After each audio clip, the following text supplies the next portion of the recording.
นี่มันบหวานตัวผลไม้เลือกกินตกลงดิน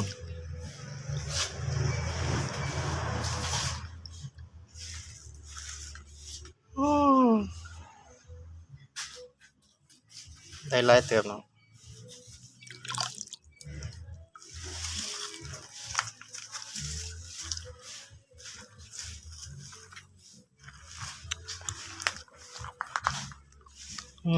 นี่อะไร